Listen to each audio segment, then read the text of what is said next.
আসসালামু আলাইকুম সুপ্রশিক্ষার্থী। ষান্মাসিক সামষ্টিক মূল্যায়ন ২০২৪ বিষয় হচ্ছে আমাদের ইতিহাস ও সামাজিক বিজ্ঞান। আমাদের এখানে ক্লাস 6 এর জন্য যে বিষয়টা হবে হবে আর কি আগামীকাল ১৫/৭/২০২৪। অ্যাকচুয়ালি আমরা কিন্তু এখানে মেইন প্রশ্ন যেটা পাবো সেটা হচ্ছে আমাদের এখানে রাতে পাবো এখানে মানে ৭টা থেকে ৮টার মধ্যে পেয়ে যাবো এখানে। ওকে?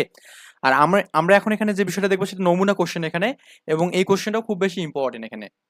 তো এটার জন্য আপনাকে যে কাজটা করতে হবে পাঠ্য বই থেকে আমি এখানে দেখাচ্ছি এখানে আপনারা এখানে দুটা চিত্র দেখতে পাচ্ছেন এখানে একটা হচ্ছে আমাদের বুড়িগঙ্গা নদী এখানে, হ্যাঁ, আর আরেকটা এখানে বুড়িগঙ্গা দেওয়া আছে মানে এটা আগের এবং এটা পরের কিন্তু এখানে। ওকে, তো বলছে ছবি দুটোতে কি কি পার্থক্য আছে এখানে মানে দেখুন আগে কিন্তু কত ফাঁকা ছিল, হ্যাঁ, আর এখন দেখুন অনেক জলবায়ু মানে অনেক ঘনবসতিত হয়ে গেছে এবং নদীর পানিটার কালারটা দেখুন এখানে। ওকে, আচ্ছা, বলছে ছবির কোনো মানে কোনো পার্থক্য আছে কিনা এই কোশ্চেনটা করতে বলছে।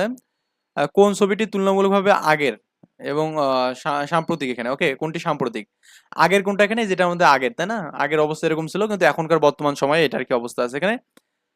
তোমাদের মনে কি হয় কেন এই পার্থক্য হচ্ছে? অ্যাকচুয়ালি আমাদের এখানে প্রথমত হচ্ছে আমাদের শিল্প কারখানা বেশি বেড়ে যাওয়ার কারণে আমাদের মেইনলি এটা ঘটছে এখানে। কারণ আমাদের শিল্প কারখানার যে বজ্রগুলো আছে বজ্রগুলো আমাদের কিন্তু বুড়িগঙ্গাতে ফেলানো হচ্ছে এখানে। ওকে, এর ফলে নদীর পানিটা কি বিষাক্ত হয়ে গেছে এবং কি আমাদের এবং মানুষ ঘনবসতি হওয়ার কারণেও কিন্তু এই কাজটা হয়েছে কিন্তু এখানে। ওকে, আচ্ছা, তো এরকম আমাদের চিত্র থেকে কিন্তু কোশ্চেন করতে পারে এখানে এইসব ছবির মধ্যে কোনো মিল আছে কিনা এখানে, যে এই এই যে এগুলো থেকে। ওকে, আগে আগে আমাদের ঘোড়ার গাড়ি ছিল এখানে, হ্যাঁ, তারপরে এখন হচ্ছে আমাদের কি হয়েছে এখানে এই যে ট্রাক বেরোয়েছে, বাস বেরোয়েছে। ওকে, যাই হোক আমাদের এখন আমাদের যে সেতু হয়ে গেছে, তাই না, যমুনা পদ্মা সেতু হয়ে গেছে, যমুনা সেতু হয়ে গেছে এখানে। আর আগে আমাদের কিন্তু বাসের মধ্যে কত ভিড় টির ছিল, তাই না, এই বিষয়গুলো আমাদের একটু ভালো করে অনুধাবন করতে হবে। এগুলোর কি কোনো নির্দিষ্ট একটি বিষয়কে সাথে সম্পৃক্ত কিনা এটা বলছে এখানে।